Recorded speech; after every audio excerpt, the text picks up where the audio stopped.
Құрметті қазақ елі, ассалаумағалейкум. Келесі видеоны көріңіздер. Карталарды қарағылачы. Картада Қырғыз қағанаты деп тұрады. Қырғыз қағанаты деген бұл жер сілердің жері емес, тарихы ғой. Түпкі тегі бұл сілердің жері емес деп тұрады. Бұл Қара Қырғыз автономиялы облысы, шундай Қарақалпақстан, шундай сілердің жерлеріңердің бары бұл қырғыздардың жері болған кезінде. Ошоны сілер жері жоқ қалбасын деп берішсе керек та. Сырға рахмат айтышыңар керек та. Де бауырым.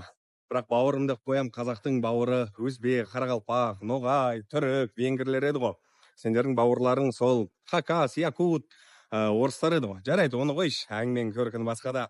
1925 жылға дейін бізді шынымен де киргиз кайсаки деп атады. Ал сендерді черный киргиз, яғни қара қырғыздар деп атады. Ол мынау орыс саясаты болатын. Себебі бізді қазақтарды Ресейдегі казактармен шатастырмау үшін. Бірақ 1922 жылы Сұлтанбек Қожанов Ленинге барып тұрып, хватит нас называть киргизами. Мы не киргизы, мы казахи. Когда казахов называют киргизами, это сильно нас унижает. Называйте нас казахами, потому что это наше официальное название нашей национальности. Верните нам слово казахи деген болатын. Және 1925 жылы қазақтарға казахи, яғни қазақтар деген ат жалпы оралды. Енді жер көлемі бойынша айтып отырсың, есіңде болсын, қазақтар Ресей құрамына кірместен бұрын әлем бойынша 7-ші орында болғанбыз жер көлемінен, иә? Бірақ Совет өкіметінің қатарынан шыққаннан кейін 9-ші орынға түсіп қалдық. Бауырым, бұл жерде біз Совет өкіметіне ешқалай рахмет айта алмаймыз. Біз Совет өкіметінен, кесіріне Совет өкіметінің, біз талай жерімізден айырылып қалдық. Сендер жер туралы айтпастан бұрын, алдымен 5 гектар жерлеріңді сендерге кімнің бергенін анықтап алыңдар, иә?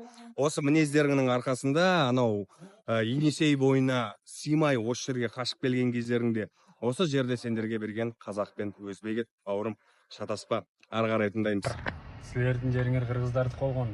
Так что біздің жерде жашап отқаныңарға сүйінгілі, біздің жерде жашап отқаныңарға сыйлықтарыңменен қарағыла. Қазақ халқы осы жері үшін қаншама тер төккен, қаншама қан төккен, бауырым. Сонда жерің болмады дейсіңдер. Сонда қазақ хандығы қайда қалды? Неге сендер оны жоққа шығарасыңдар? Керей мен Жәнібек қайда қалды?